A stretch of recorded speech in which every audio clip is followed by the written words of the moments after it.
In a different desert than usual, All Elite Wrestling produced its 2025 edition of the Double or Nothing pay-per-view, marking 6 years since the company's very first event. Another milestone for a company that has been passing quite a few of them over the last few months.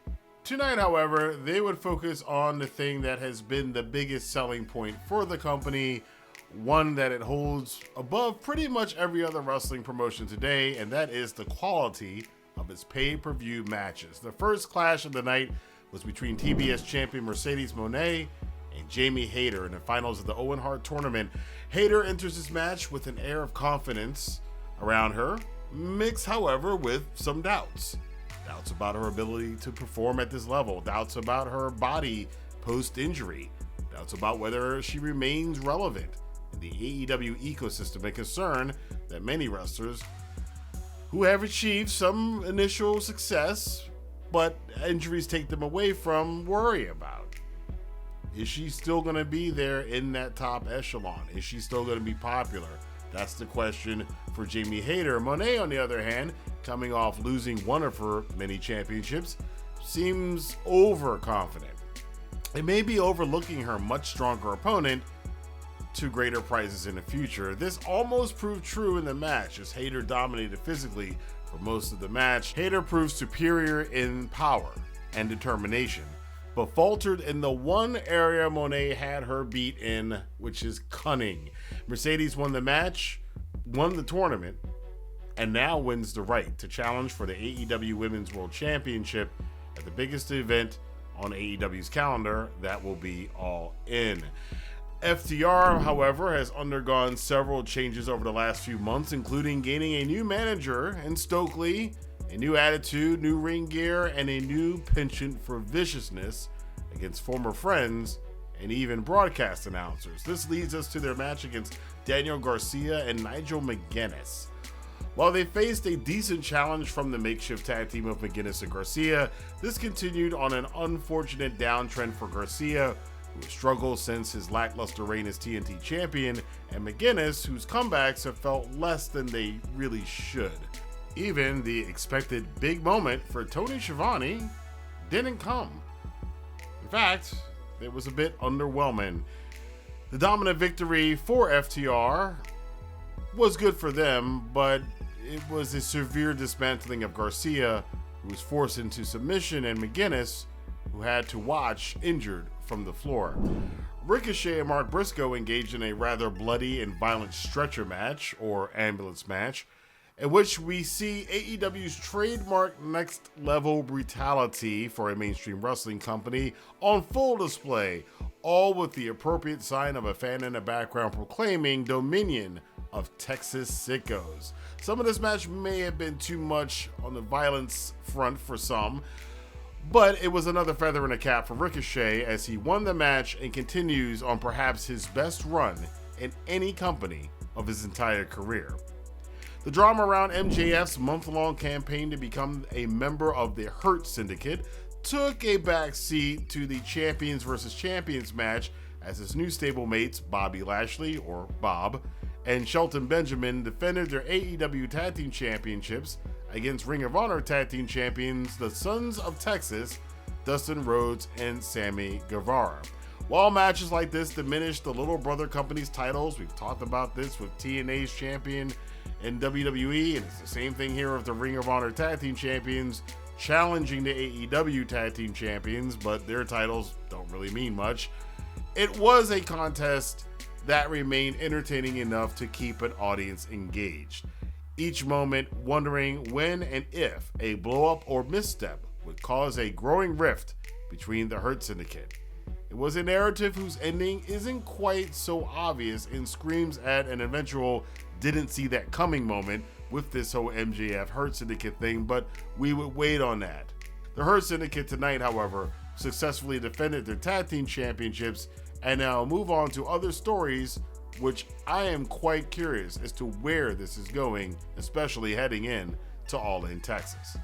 As expected, one of the best matches of the night came from the AEW Continental Championship defense of Kazuchika Okada against Speedball Mike Bailey, who, much like Ricochet, has exceeded expectations since his debut in AEW. This is a bit of old school New Japan Okada, although those of us familiar with his work in the 2010s feel Okada is still holding back from his full potential. We haven't seen full Super Saiyan Okada that we saw in New Japan for various reasons, and he should hold that back because he's probably got a big match coming up at All In. However, Bayley proved to be a great opponent for Okada, showing that he was capable of hanging with the much favored champion. This is where Okada and guys like Okada, much like Ric Flair in the past, much like Bret Hart in the past, excel at being an established champion type of character. You're used to seeing him with a title, and let's see if these new people who haven't been in that spotlight can hang with them and make them look like $1 million. Okada does that in the match. The Rainmaker continues his dominance, however, as he defeats Speedball Mike Bailey.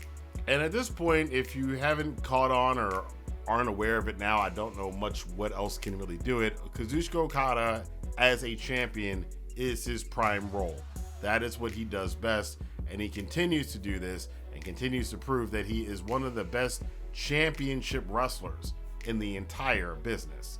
Speaking of championship wrestlers, timeless Toni Storm defended her AEW Women's Championship against a familiar face in Mina Shirakawa, who is another new signing to AEW who has turned a few heads. To have an ongoing love-hate, casual lover, maybe, relationship that without the third wheel of Mariah May, who many suspect will not be renewing her contract with AEW and may be heading to WWE, without Mariah May, this entire encounter felt like a wrap-up story to be visited at some time in the future once that's kind of in the rearview mirror for AEW, whether or not Mariah May remains with the company or not.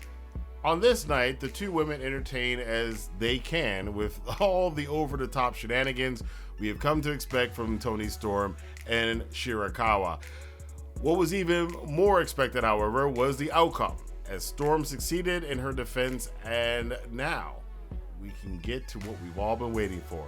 The biggest match in AEW Women's Division that they can book right now, which is Toni Storm versus Mercedes Mone, the TBS champion versus the AEW Women's champion for the AEW's Women's Championship at All In Texas. Can Mercedes Mone complete her belt collector journey and capture the AEW Women's Championship, or is timeless Toni Storm going to continue her reign as the most entertaining and best thing to come out of the women's division in North American wrestling in the last 10 years?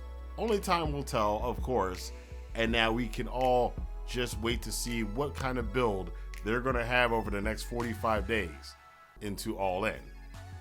Signature matches are vital for any wrestling organization, and while AEW seems to have struggled over the years establishing it their own, often having derivatives of other companies' tournaments like New Japan's G1 with the Continental Classic, or their numerous variations of the Royal Rumble match with whatever type of battle royal they're having this week, the Anarchy and the Arena matches, however, have established themselves as an AEW staple, as an AEW signature match. They will forever be, especially after this night, an AEW signature match. Music playing on a loop for the first few minutes, the outrageous nature, the bloody spots, the comedy mixed in with it all of it is pure All Elite wrestling. And this iteration was just as glorious as the prior ones. Our heroes consist on this occasion of Swerve Strickland in a Predator-inspired outfit, Willow Nightingale perhaps invoking the Junkyard Dog, were for Shane, the Opps crew of Will Hobbs and Katsuyori Shibata, minus Samoa Joe at the beginning. He came in a little bit later. Looking stoic as always as a couple of badasses, which they are. And Kenny by God Omega sporting his Captain Omega look, complete with a trash can shield that unfortunately did not get hurled at somebody's head and bounce off of it. Well, you know, you can't have everything. They awaited the plain-clad Deathriders, led by the AEW World Champion Jon Moxley, to enter the arena from outside. They were joined after a comically lengthy introduction as the founding fathers of AEW by the Young Bucks, who were clad in American Patriot gear, as if they were straight out of the 1700s. even with their faces on AEW's Mount Rushmore, which basically was just the two of them. It was over the top. It was pure Young Bucks. It was, again, pure AEW. Bodies being played during the encounter, although a tad bit too long. I think they could have done it once and been done with it. It did add the right amount of absurdity to this wild match that saw Willow Nightingale being locked to the ring post through her own earlobe, Mina Shirakawa being bloodied by a glass bottle, Claudio Castagnoli swinging Swerve Strickland into a speaker to stop the music, Wheeler Yuta taking bumps for everyone like a ping pong ball, exploding tables, battles outside the arena, vehicles used, the Deathriders getting locked in an ambulance that remained there after the Ricochet match, which I noted, and the wildest series of staple spots you will probably ever see, including a staple to the tongue of Swerve Strickland, who I'm beginning to think made a deal with Clive Barker's Pinhead at some point in the past. Oh, no tears, please. It's a waste of good suffering. The match ended with a Swerve stomp, wearing sneakers with thumbtacks in the bottom, of course, to Nick Jackson, who himself took a pretty nasty bump on the stage earlier in the match and probably was working with a concussion in this match. You can say whatever you want about this kind of a match. It got the crowd energetic. It got the crowd excited. It was fun to watch. Everybody I was watching it with sat with their jaws open for most of this match. It is what AEW has come to mean for the world of pro wrestling. And I like the fact that it's wild, it's crazy, it's over the top, it's ultra violent, but at the same time, it's in this mainstream wrestling setting. I think it's exactly what the idea of All Elite Wrestling, as far as Tony Khan is concerned, of course, which I guess is the most important opinion. I think this is what he envisions for AEW. And look, if it's not the best match on the night, it certainly was the most entertaining match on the night. Another one in the books for the Anarchy in the Arena matches. To follow this up, however, was Paragon versus the Don Callis family, and this is where some of AEW's faults show through. Not only did this match have the death spot following the Anarchy in the Arena match and coming before the main event, which everybody was waiting for, it's a match featuring Adam Cole, who has struggled to find his footing in AEW since the first All In for various reasons of injuries and booking and other issues. The TNT Championship, which at one point was the secondary championship in the company and now has completely fallen and been relegated to the fourth most important men's title in the company. And the Don Callis family, which is teetering between mid-card act and future main event superstars.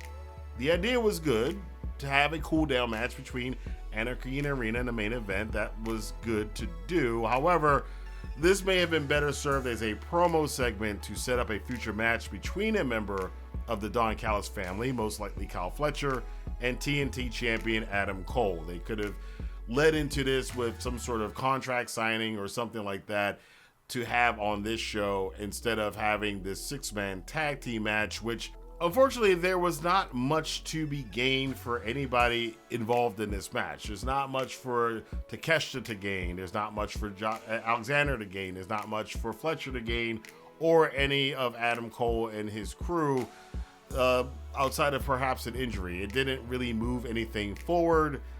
The match was also hampered by the need to inject what is left of the New Japan roster that AEW fans even know about for an eventual Forbidden Door multi-man match, apparently. That subject will be addressed at another time, along with, and I didn't forget about this, the odd inclusion of Gabe Kidd in AEW lately that doesn't really match his New Japan character at all. This was the biggest negative of the show, despite the match being well performed.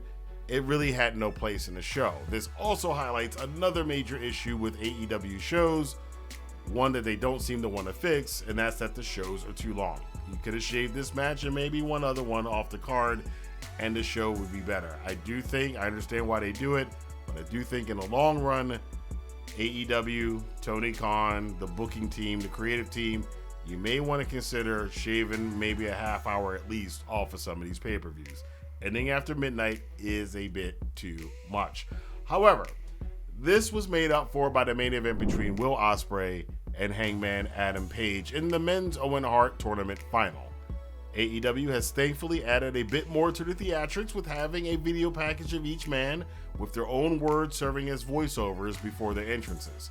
This added that big match feel to this first time meeting between two of the best wrestlers of the current generation. Ospreay's goal is to use his natural advantages and athletic ability and innovation to counteract the pure viciousness and striking power we've seen unleashed from Hangman Page over the last 2 years.